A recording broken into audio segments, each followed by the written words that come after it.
Start with fire, add oil, let it simmer. From the crew at 58 Surf and Stab, this isn't just a podcast, it's a sensory experience. Fresh from the coast, full of flavor, and prepared to perfection. Well, kinda. This is 58 Surf and Turf.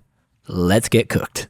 All right, welcome everybody to 58 Surf and Turf. We are blessed today with the presence of a legend, Mark Occhilupo, Occy, the Raging Bull, the 99 world champ. How are we doing? Doing really good, yep. It's been a quick trip. This is my second last day. I leave tomorrow, but it's great to be in Portugal. We drove from Mundaka today, so I'm a little tired, but I mean, I didn't drive. I shouldn't be tired. It's just a quick 10-hour drive. It's all good, right? Yep. But I actually got in the water. I went to Ericeira and surfed with all the local kids. And that sure did wake me up because the water was really cold. Yeah, it's colder down here. Thank that north wind for that. Right, yeah. Yeah, I remember. Nice. Well, we're posted up. We have your Raging Bull model from JS behind you, and we're going to give that thing away. But first, cool. We're going to spend about, maybe 45 minutes of me interrogating you, and then I'm going to open it up to our audience here for about 15. Essentially what I'm saying is that you're not just the audience, you're interviewers as well. That's seriously all you have to do for this job. You don't have to be qualified. This is who I am. So we're going to get there. We're also going to do a signing. But first, Occy, tell me, when was your first trip here? It was a long time ago. Yeah, I don't want to show my age, but it was in the mid-'80s, I'd have to say. My first time. You mean to Portugal or Europe? Let's go Europe for now. Let's go Europe. Yeah, that's about 1985. My first contest in Lacanau in France. And I was pretty young, Firstly, I was on tour and I was about 16 or 17 years old.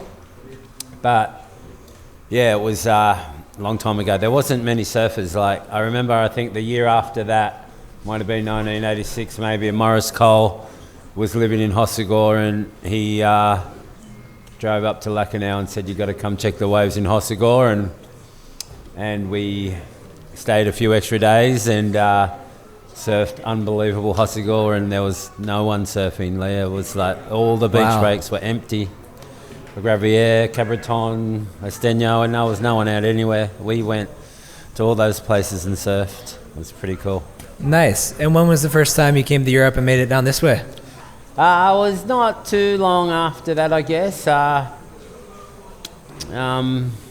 Someone in the crowd might be able to tell me, but anybody. I've been competing here many times. Many times at Ericeira and another beach in Cascais, probably. Hey. Guincho. Yeah, he knows it. What's that? How do you say that one? He's showing me a T-shirt. Yeah. Yeah. Nice. So you qualified, like you said, you were a teenager. Everything happened pretty fast. What was it like just being 16 and just surfing against your heroes, traveling around the world doing it? It was pretty hectic back then.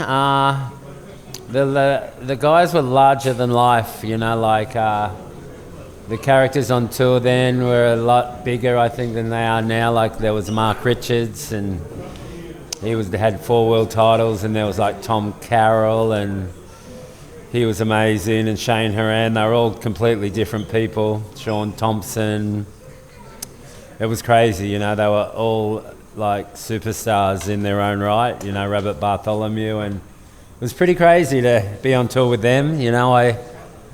I got, it was like throwing in the deep end in the pool. There was a guy called Greg Day that was from the north side, and I travelled with him, and and then I even travelled with Rabbit for a little while, and Shane Horan actually, I hung with him and he taught me yoga, but all these guys were larger than life. But it was so cool meeting them. Just learning off them guys, because those guys are legends, yeah. Who was your favorite surfer growing up? Tom Curran, for sure, yeah. I saw him, came to my hometown in Cronulla. We had a big CT event back then, and I saw him win that. And that was the best surfing I'd seen. It really inspired me he inspired me. I wanted to do that, I wanted to surf like that and be on tour after seeing Tom Curran, yeah. Well, you got there and you and him had quite a few sparring matches, didn't you? Yeah. What was it like, OP Pro, Huntington Beach, a little bit of riot action? Talk us through that. That was radical. I met Tom Curran in the final, and I think I won the US Open, and then the next year I met him in the semis, and there was such big crowds those years. There was like way bigger crowds. I don't know, actually at Super Tubes I saw the crowd was pretty massive. I don't know, how many people would you think would be there? I think they said something like 50K. I think they 50,000, yeah. yeah. Well, the US Open, they were saying there was 80,000 people there, on the pier and the beach. But in the semi-final, all I heard was there was the guy, they were all drinking on the beach. In America, it's kind of, they drink on the beach. I don't know if you're allowed to anymore, but this is way back. And the guys were drinking, and there was girls taking their tops off. And the guys were yelling, and the police came. And in America, back then, it hasn't changed too much. The police are super aggressive, right? So really over aggressive to the guys drinking, and so that created a riot. And I was in the water surfing, and all I heard was heaps of noise. And I was like, what is going on? And then these guys tipped the police car over and set it on fire. And it went boom, and I was I thought it was like a bomb. This is before terrorism. I was like, what the frick's going on? And then they done it to another police car, 2 police cars on fire. And then this was I was in the final, because people thought it was because I beat Tom Curran and they were upset, but it wasn't that. Yeah, the girls were taking their tops off and they were nuts, drinking. Yeah. And then anyway, back then it was the best out of 3.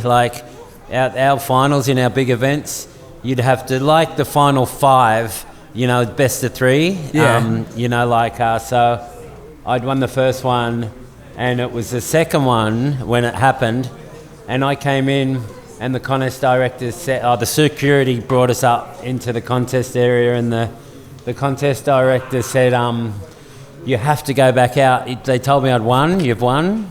But we can't let the people leave the beach because there's going to be riots in the streets.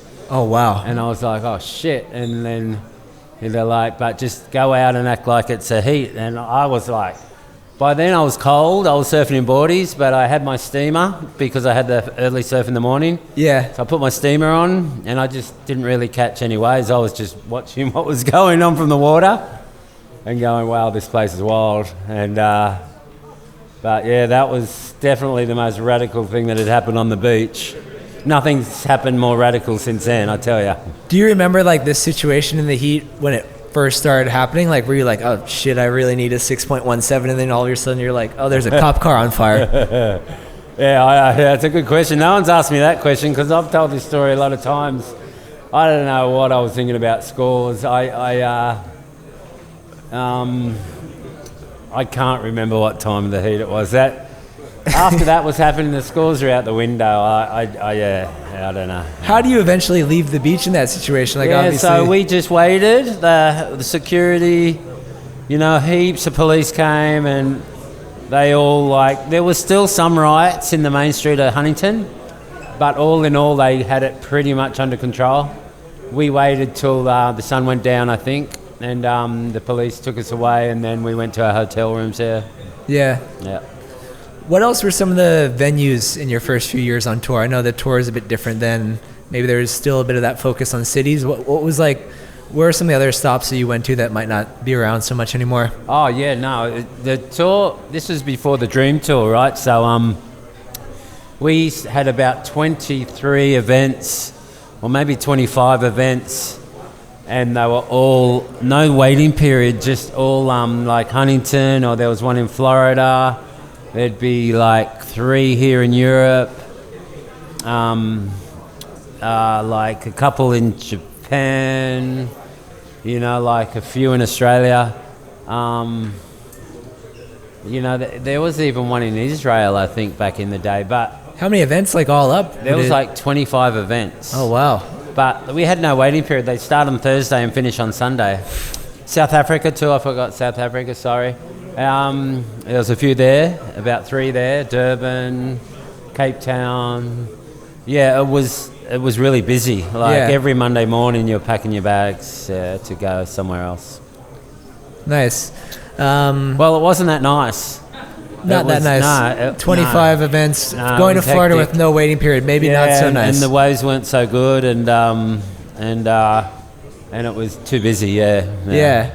Was it like growing up? Did you have the sense that like pro surfing was a viable career? Like was it pretty grindy to get to 25 spots? Like was sponsorship money all right back then? You could just cover it. Were you making money in those early days?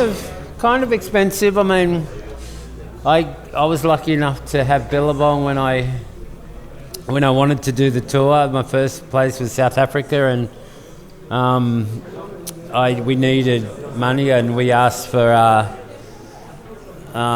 We rang Gordon. We were going to ring We were going to ring around Rip Curl, Quicksilver, Billabong. We rang Billabong first.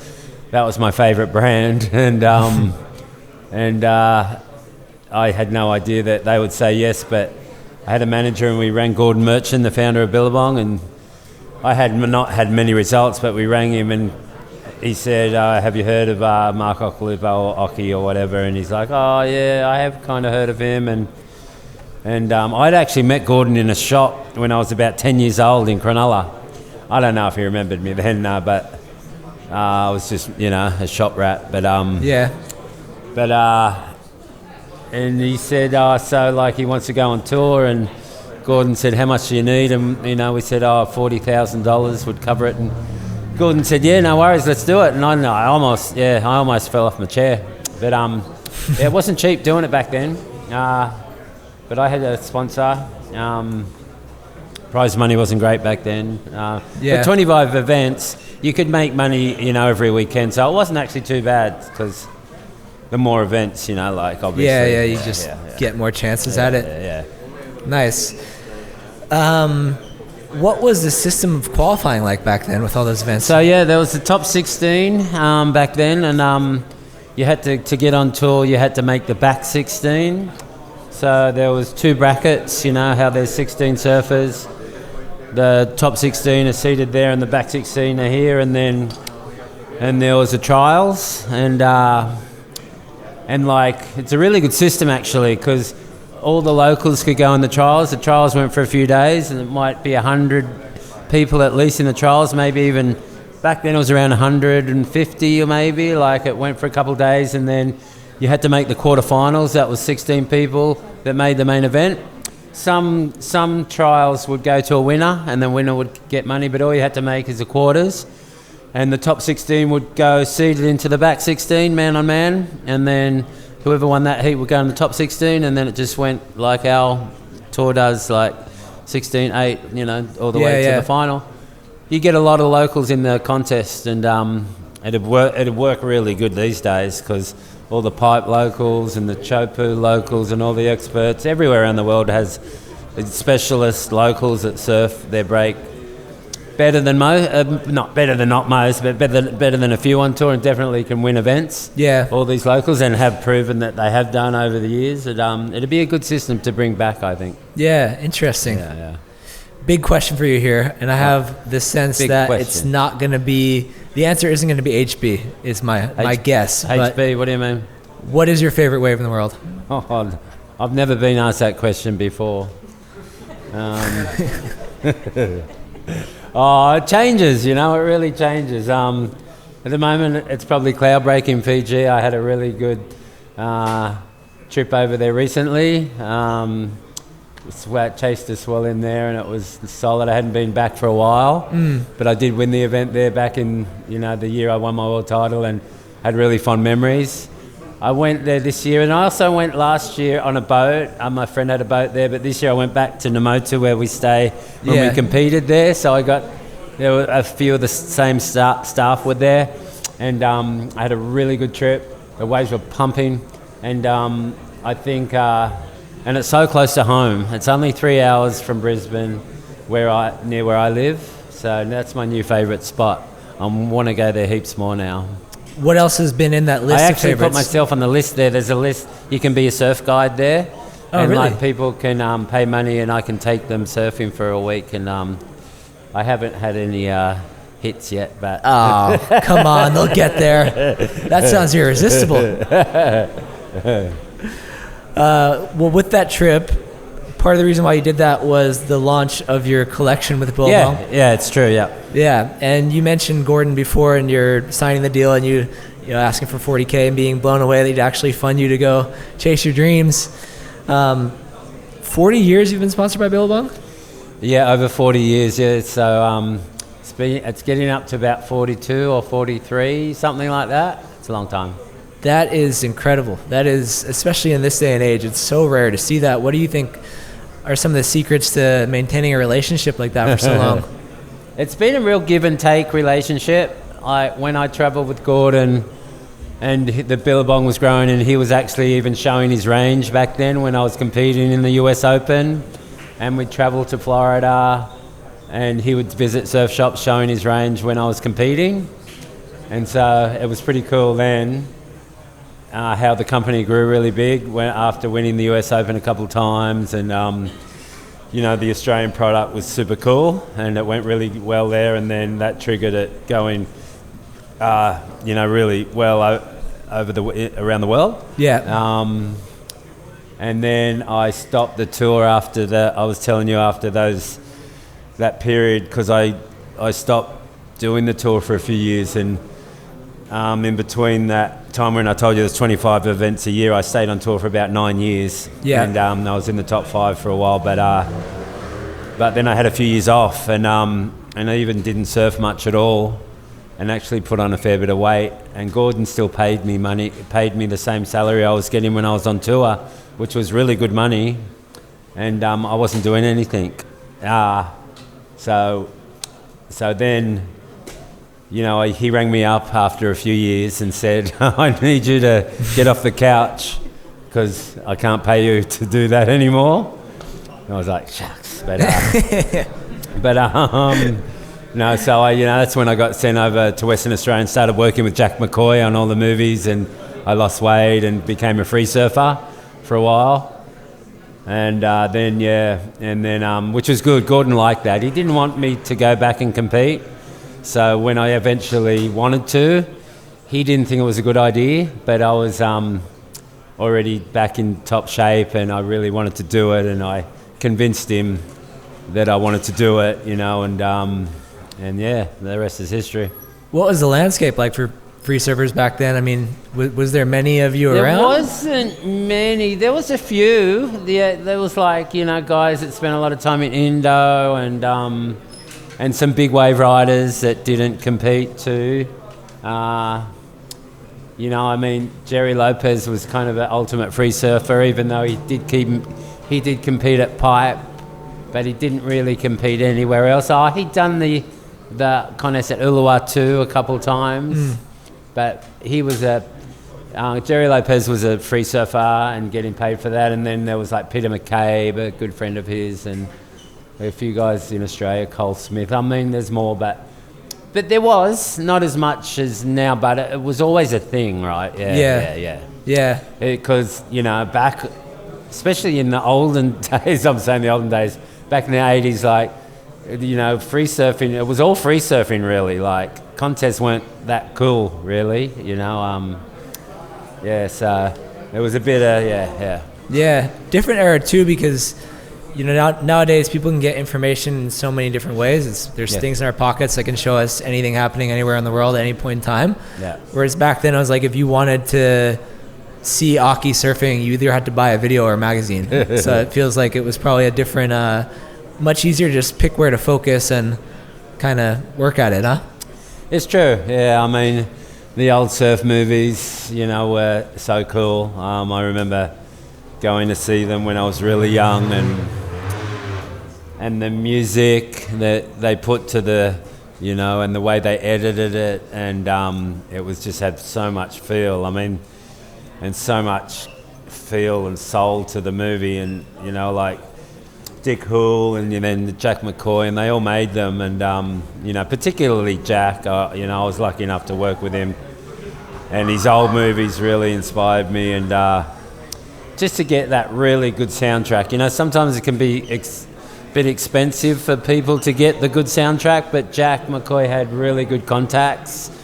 He got to know the Foo Fighters and got to know some really good bands, and they would give him the music for virtually free. Because they really respected him, and they knew how much of a good water photographer he was, and they liked having his footage in their, in sometimes use them in their music clips, and I think Paul McCartney did. He knew him too. So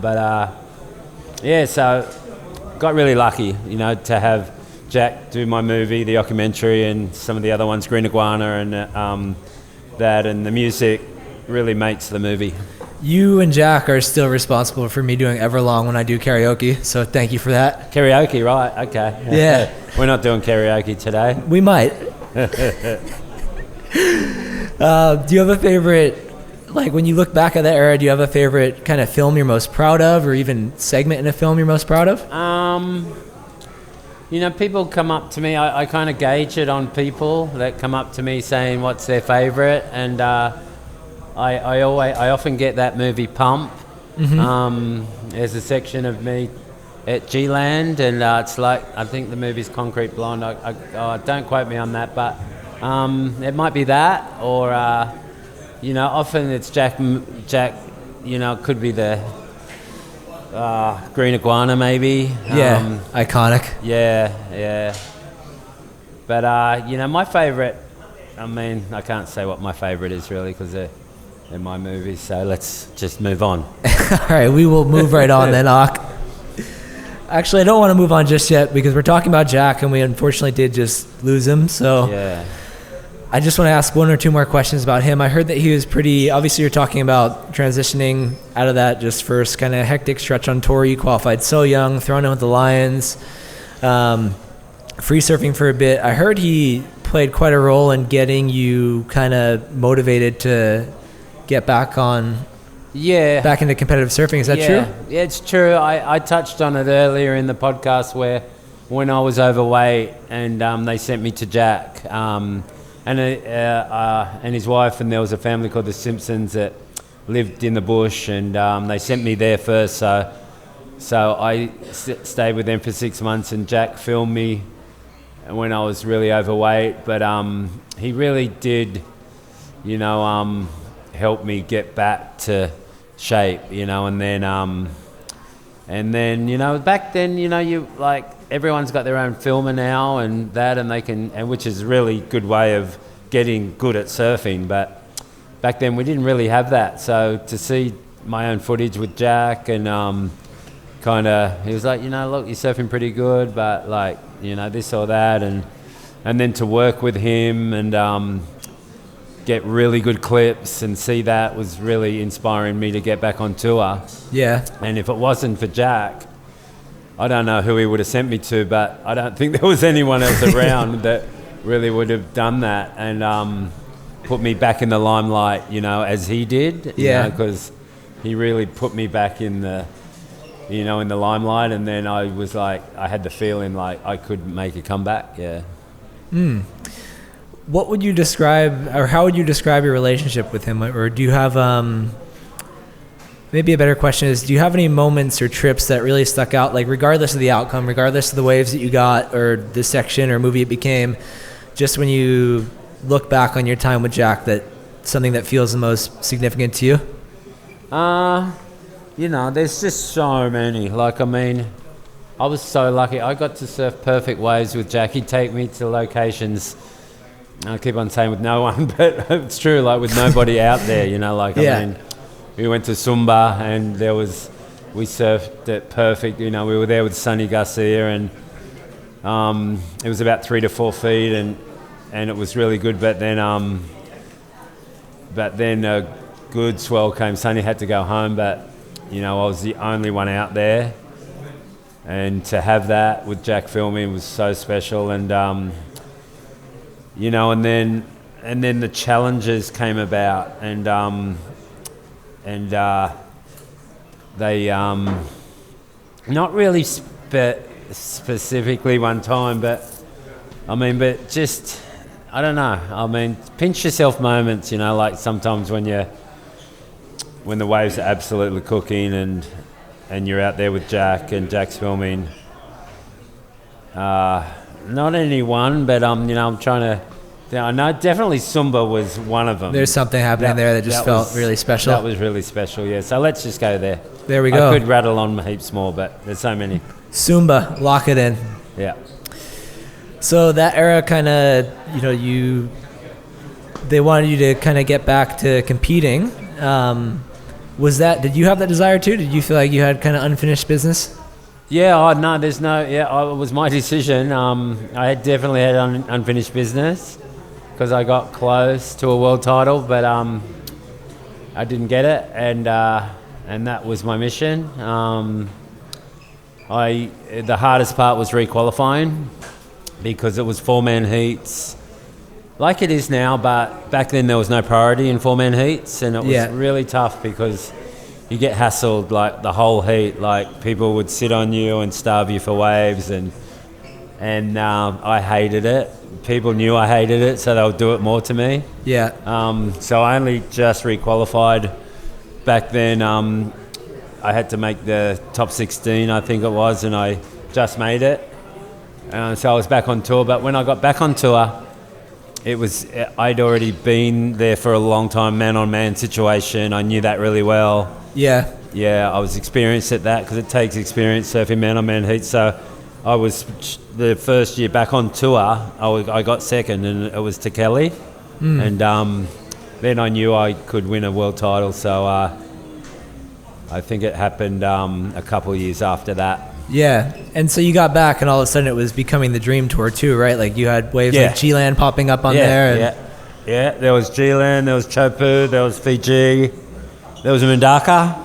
A lot of good lefts on tour. I heard you guys just scored Mundaka we June did. Swell. Yeah. I was just in Mundaka. My really good mate Craig Sage, and he's had the Mundaka surf shop for that long. 40 years, and I met him about that long ago when I first ever went to Mundaka, and it was the 40th anniversary for the Mundaka surf shop, so we went. It was a big party, and the swell came to the party. It was pumping. It was like 4 to 5 foot, maybe 6 foot sets, and the water was clean, and it wasn't too crowded. Really? That's I wouldn't have guessed that. No, it was really good.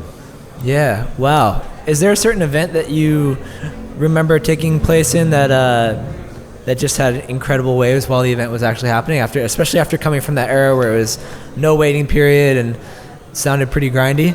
When you got back on tour, and again, regardless of the result, but do you remember any contests where you're just like, oh my God, this is next level? Oh man, like the Dream Tour, you can't. There was pretty much every event.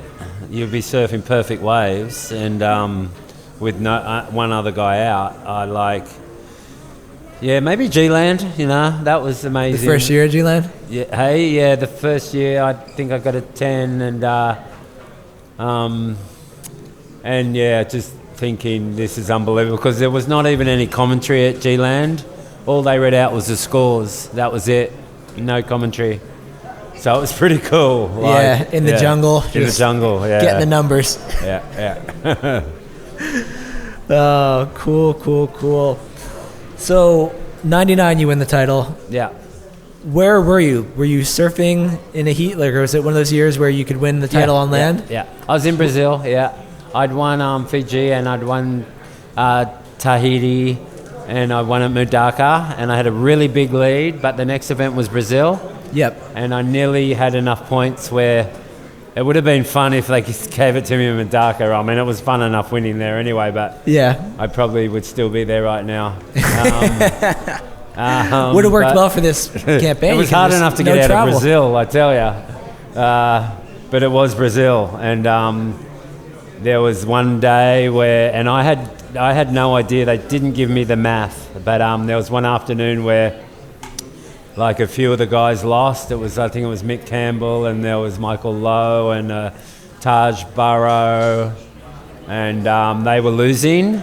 And someone came up to me and said, I think it was Flavio Paderatz or someone loses, or it could have been Mick Campbell, but someone said, yeah. And I remember it was Rayoni Montero had them in the heat, and they said if they lose, then you're going to win your world title. No one can catch you. And I was freaking out, and I couldn't watch. I was went up to where they sell the beers in the little thing, and there was heaps of cameras around. Yeah. And I wanted to get a beer, and I was like, oh, this might be weird. And I got a coconut. I don't know, people might have saw the coconut, but I said, can I have a coconut? And they had vodka, and I said, put some vodka in the coconut. Yeah. And the guy looked at me weird, and I was like, yeah, go on. And I had the vodka, I had coconut vodka. It was pretty tasty, actually. It sounds delicious. Yeah, it was delicious. And then, so the guy lost, and I was like, with my coconut in the air. Everyone thought it was my world title trophy, but it was just a drink. Yeah.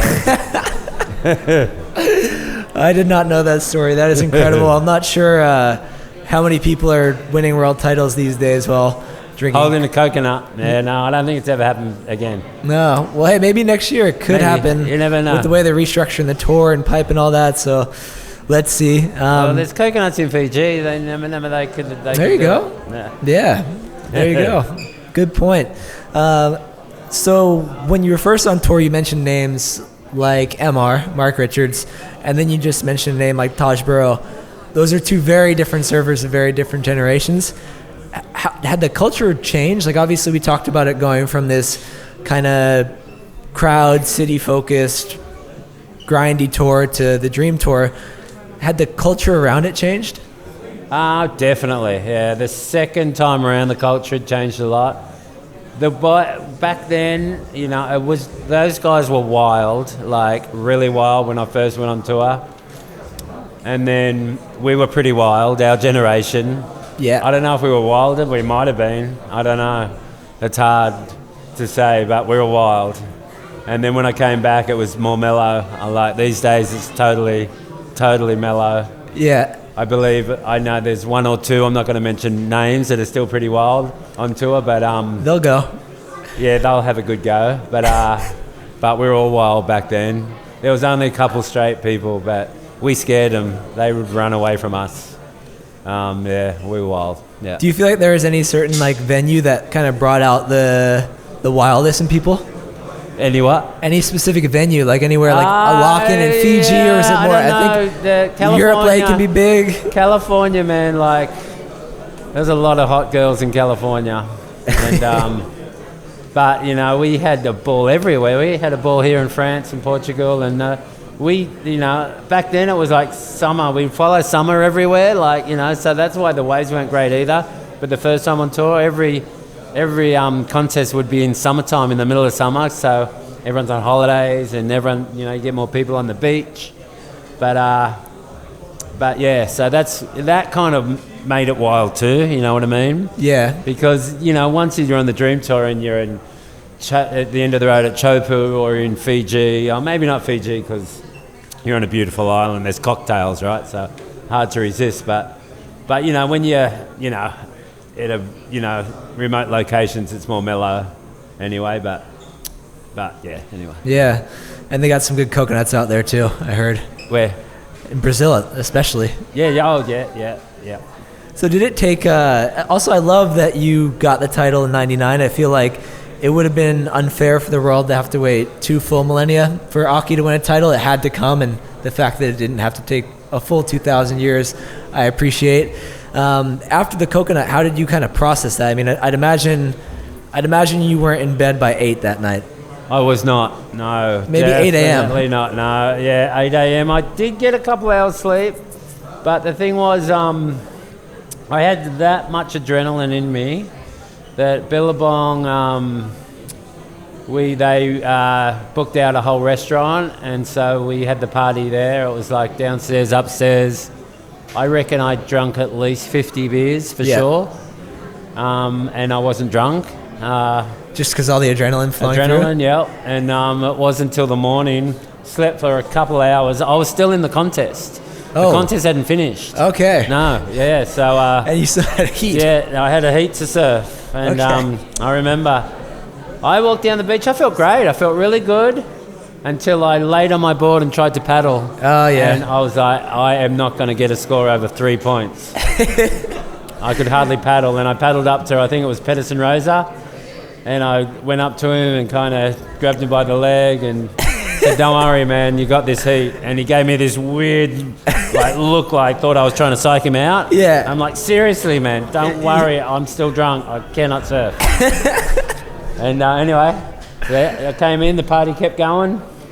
The party went for a long time. Yeah. Not for Pedersen Rosa. He still had some more heats to surf, I guess, after you gave him that one.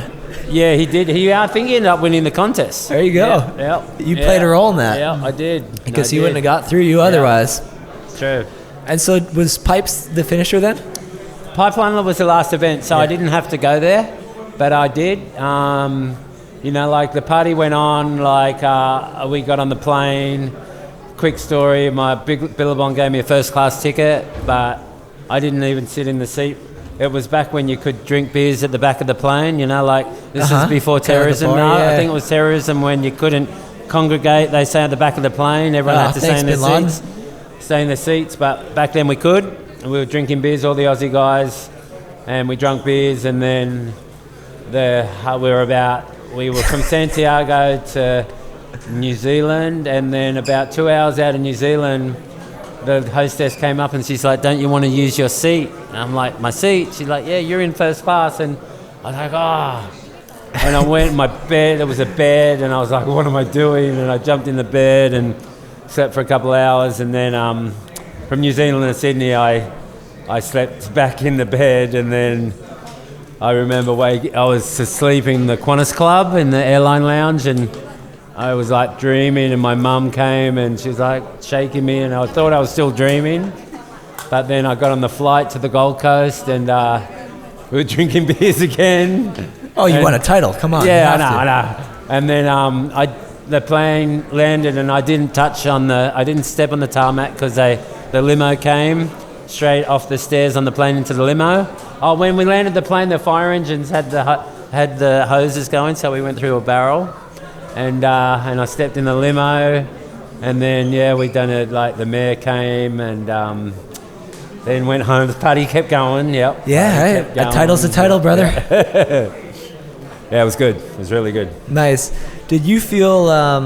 Was that like a weight off your shoulders type thing? I mean, you obviously kept going on tour for quite a few years after that. Yeah. But was that just something where you just felt, especially after your journey, the ups and downs, it was just, hey, you did it? Yeah, real satisfied feeling, in English it's sanctified, but I don't even know what that means in English, but I've heard that word, and I use it sometimes. Roll with it, but it was which means a really satisfied feeling. I competed for about another 7-8 years after that. If you add wild cards, maybe another 10 years after that I competed for. But I was not getting... I used to get really upset losing, but that went away because I won my world title, so I wasn't getting upset when I lost, which is good, because when you get upset when you lose, my son's going through it at the moment, you get really depressed, and you can't win all the time, so it's a tough one. But after winning the world title, I was happy just to compete and be there, so I stayed as long as I could. Yeah. And then during that era, you got to see, especially, I'm sure through Billabong, you got to spend some time with Andy. I did. But I'm sure it was great being on tour in that era, getting to see those guys spar without having the pressure you may have felt earlier in your career. Just witnessing that era of surfing firsthand must have been incredible. With Andy? Andy and Kelly specifically on tour. Oh, yeah, Andy and Kelly, yeah, for sure. And Andy and Bruce. Bruce done the tour with me for a couple of years. And stayed with me, and him and Andy, the heats they had, and the fights they had too on land were pretty radical. They loved each other, but they hated each other. one year, like it was in Hawaii, and the Pipeline Masters went on hold. I think we all got through our heats, but it was the first round of pipe. But Eddie Swell came. I wasn't in it, but Andy and Bruce were obviously, and we were playing poker one night and we were playing with Bruce's poker set, and then Bruce came up. And Andy wanted to take the poker set somewhere, and Bruce wanted it, and they had a full-on fight. They punched each other, and Lindy, everyone was screaming. I forget who was there, and then the next day they had to compete at Waimea, and it was so big that year. It was like 30 feet closing out the bay. Yeah. Bruce won. Andy, in one of his second round, Andy took the biggest wave I've ever seen. Like, we were all standing on the point at someone's house, and I think it was Lindy was crying. Lindy was crying, saying, "Don't go," and like everyone's like paddling out, trying to get away from the closeout set, and then Andy doesn't paddle because you think it's going to break, but it doesn't break. Yeah. And if the braver you are, you can sit there and just freeze and like think you're going to get cleaned up, but you don't. And then you spin around at the last second because you've got to be under it, right? And then you just sit there and everyone knows, I know he's going to go. And he flips around and goes and just makes the takeoff, but then just gets obliterated. Yeah. But still, he was sweet. Got his board, didn't break his board, no flotation, back out there. And then Bruce wanted to go a bigger one, and then they were like... Was that the year Bruce, well, I guess he probably only won once, but the year he packed that shore break too? Yeah, Bruce packed the shore break, Bruce movie kind of But scene. then, seeing Bruce and Andy at Chopu, like, when it's really big, just, like, the year that Andy got that crazy side slip in that huge 10, 12, 15-footer, and then... Like, Bruce made him go that wave. Bruce was like, "You won't go this," and Andy's like, "Watch this." They used to be like that, Yeah, I can only imagine. So, what has life off tour been like for you? Did you feel like your relationship with surfing changed since, no longer being a full-time tour competitor? Do you feel like there was a transition, or how'd that all go? Definitely a hard transition. I was lucky. I mean, I got some wild cards, and then... when Billabong, when we were running our own events and we had our own broadcast team, I was like commentating, so I was still around it. So it was like a slow transition, but it was hard, and I saw a lot of friends suffer. I wasn't too bad after having the world title. Like, I missed it for sure. I still miss it, but There was a few Masters events they used to have. The last one was in the Azores, right near off Portugal, but I didn't go to that one. I'd like another Masters event to be on. I don't know why WSL doesn't do it. Maybe someone else can, but yeah, it was hard for sure. You really miss competing, and I still do. Yeah. Yeah. Did you feel like you still surfed as much? Or did you have periods where you weren't as excited to surf? Yeah, I know. I when I was kind of in that period, I told you then when I wasn't surfing much, when I was really overweight, it was tough. I mean, I was still surfing like once a week, but I would go to a beach when there was no people that would see me because I was really anxious. But not now. Like, I love surfing, and I never really fell out of love with it, and I hadn't fallen out of love with it then. It was just, my weight, and it was just definitely a tough time in my life. But I stopped drinking about 6 years ago, and I surf way more now. I think I missed a lot of surfs when I was hungover, which was tough. Looking back at it, but I wouldn't change it. But definitely missed a lot of good waves, I reckon, when I was too hungover to surf. But it doesn't really happen anymore. Yeah. I do miss good waves now when I got to look after the little kids. But but my missus works on the weekend, so if the waves are pumping on the weekend, I don't surf really much anymore. That's tough. But anyway. Well, you scored some waves for the film that Billabong made to complement this collection. Yeah. we were talking about it, but you went to Fiji, and then you got just classic bells. Yeah, I did. And you were fucking ripping. Oh, I have to say. Thanks. No, I mean, I still, I felt like we didn't have much time to do that. Like, we had like a couple of weeks. We were going to go to Sumba, and then we couldn't go to Sumba for some reason. And then he's like, where do you want to go? And I'm like, we got to be quick, you know, and because we only found out at the last minute we couldn't go to Sumba, and the range was coming out, and he's like, where do you want to go? And I'm like, let's just go to Fiji. And you know, it's hard to Namotu's booked out a lot, so he's like, where are we going to stay? And I'm like, we got to stay at Namotu, but Joel Parkinson helped us out because his mate manages Namotu, so he got us in there. We stayed in the staff quarters and scored a really good swell. I was only there for 3 days, so we got all the footage done in 3 days. And then at Bells, we were only there for 2 days, so we got the footage done in 2 days. If I had more time, I could probably have surfed better, but especially Fiji was pretty big, so it usually takes me a while to get my eye in to start charging the good ones. But I still done all right. And the music to it, like Yothu Yindi was the same music as we used in the documentary, and it was cool. I knew we were going to use that music, so I kind of listened to it before my sessions. I was trying to surf to the music, and it kind of worked. You know, they edited it really cool. They edited it like Jack would, so it's like paying homage to Jack. Yeah. Which is kind of, ironic that he passed away. It was really sad at the same kind of time. But yeah, and they used Ganga Jang, This Is Australia for bells, and we had the good music.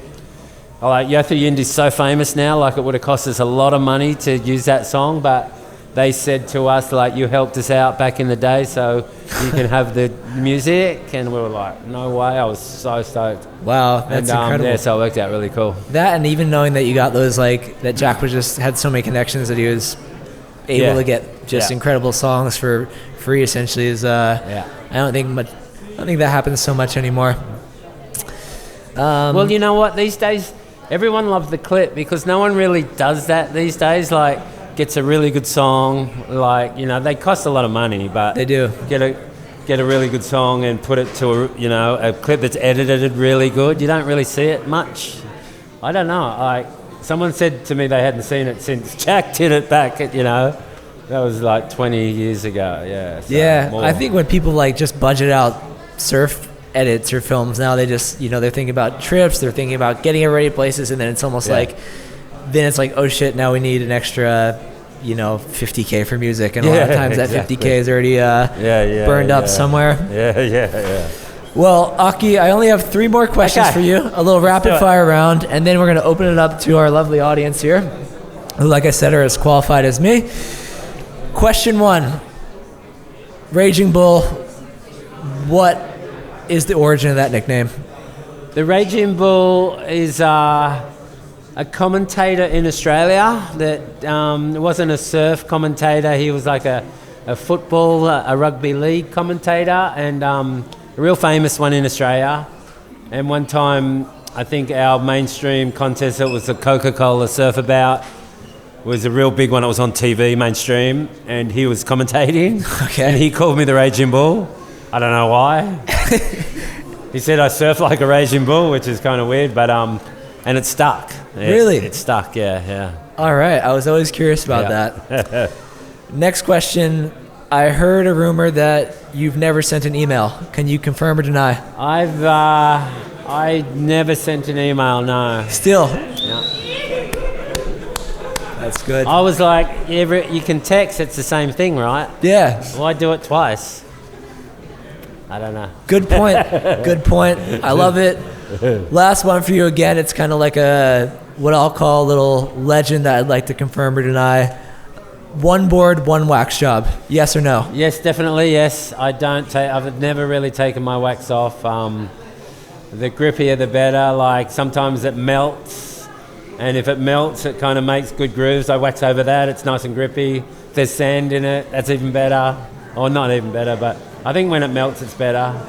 But one board, one wax job, yeah. Incredible. I mean, people, if they want to get into this giveaway for your board, you have to spend €50. That'd be quite a few wax combs, but Unfortunately, you don't need them anyway. Occy just disproved why you ever should change your wax. So No, I like wax combs, yeah. Oh, you like just- because one board, one wax job. My wax at the end, if it's a magic board, it's about that thick. I'm like, because they're podcasts, they can't see my fingers, so I'm thinking, how much is that, 10 centimetres? I mean, like the bigger the knobs, the better, and then you get a wax comb on that, and that's pretty cool too. But I've usually got really long fingernails, and I just use my fingernails. I was just thinking for removal purposes, but hey, yeah, you got to scrape that in.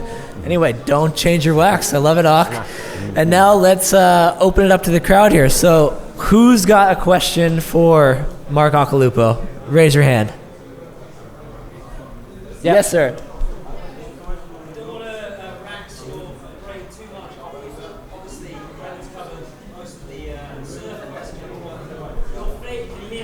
Yep. You're famous not just for obviously your incredible surfing, but also, let's say, antics or moments of disaster turn good off the board. Yep. As far as it goes, what's the most sketchy situation you've ever been in that you then got away with off the surf? Oh wow. But it's too long of a story. We got 2 hours. One time I was in a rubber ducky in a boat off an island in Hawaii called Molokai, and so there's in the Hawaiian island chains there's a fair few islands, and there's Molokai, and it's mostly pure Hawaiians there.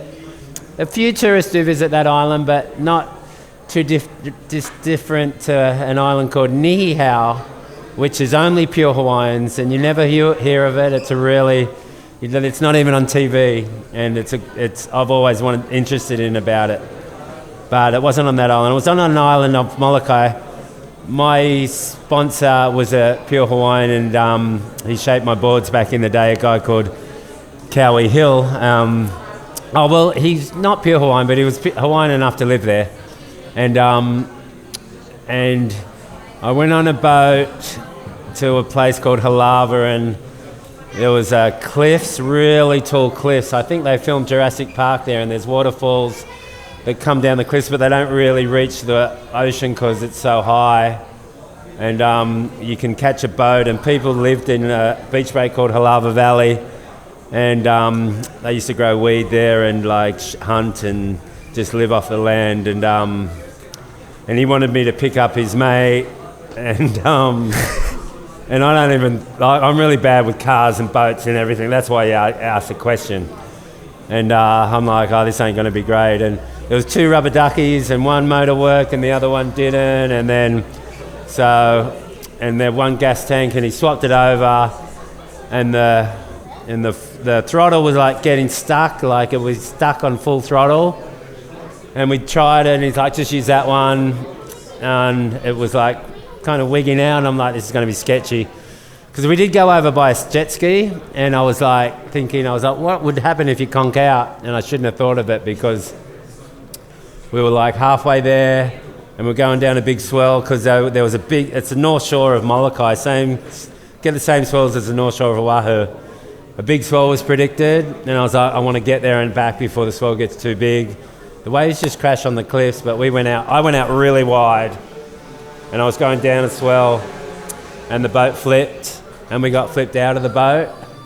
Oh, and plus he said he wanted us to catch a fish, so he had a fishing pole in the thing, and the boat flipped like this, but it kept on going. It didn't turn over. The boat was going. It was stuck on full throttle, and then I was with a Hawaiian kid called what was his name? Eli or something. Eli. And he grabbed the fishing line, and I'm like, what are you doing? He's trying to get the boat back, and then the lure went into his arm, and he's screaming, and I had to pull the lure out, and the boat kept going, and he's screaming, and I'm like, he's like, there's tiger sharks, and then we had a board in the boat, and the board got tossed out, and I went for the board, and he was freaking out. I had to slap him, just going, snap out of it, we can do this. And we can do this. And it was a longboard actually, it was a 9.0, and I got up the front and he got up the back, and like you're doing a longboard, and we both could paddle. I'm like, we can do this. We paddled. It took us a couple hours to get there. But once we got there, it was like huge waves on cliffs. And then I started freaking out. And he's like, oh, I'm just stoked we made it. We got washed up on the cliffs. And then it took us we had to keep high. We could get high when the big sets came. And then we'd go and then high. And it took us, I came back and all my toes were all gone, all bloody. At one point we had to actually swim for a little while and time the sets, and then I got back in the Hawaiian Cowie. He's drinking beers, watching American football. He's like, where you guys been? It was 10 at night, and I'm like, where we been? I'm like, your boat's gone, man. We didn't even get you, mate. He's like, what? And it was really scary. I went to the North Shore. I had to add pipeline that year. It was one of my, about my third year at pipe, and I was not scared of big waves that year. I was take on anything because I thought I was gone. Yeah. Incredible one, Ock. What else we got? Questions for Occy? Oh yeah. Occy, I remember I was a kid and I went to the movies to see you. How was acting for you? Do you remember? North Shore. Not sure. North Shore, yeah. Well, that was a crazy time. And it was, I had to act myself. Yeah. And I didn't even do a good job at that. So yeah, the phone, we thought maybe we'd be actors after that, but the phone never rang. Yeah, but it was really fun doing it in Hawaii. We had our own trailers. It was full Hollywood production. It was pretty fun. It was fun doing it, yeah. Yeah, incredible. Good Iconic question, film. Yeah. North Shore, yeah. Nice. Another question for Occy. What do we got?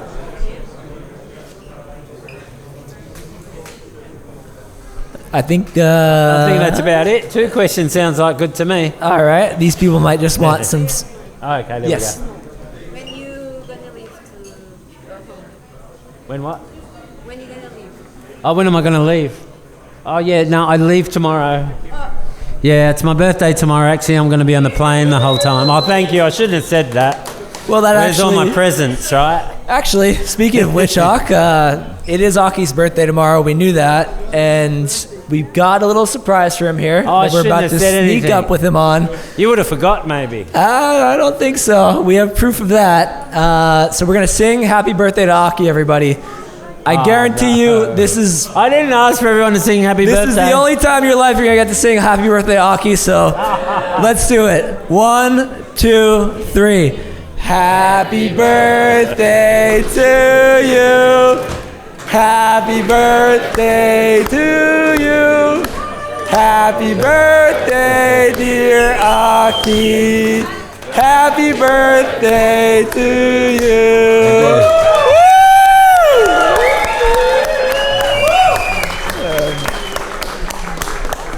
All right, thank you, everybody. Thank you. Occy will be signing some posters for you now, and shortly after we'll be giving away the surfboard. Thank you. Thank you, Mark. Thanks, Ock. Great questions, thank you. Oh.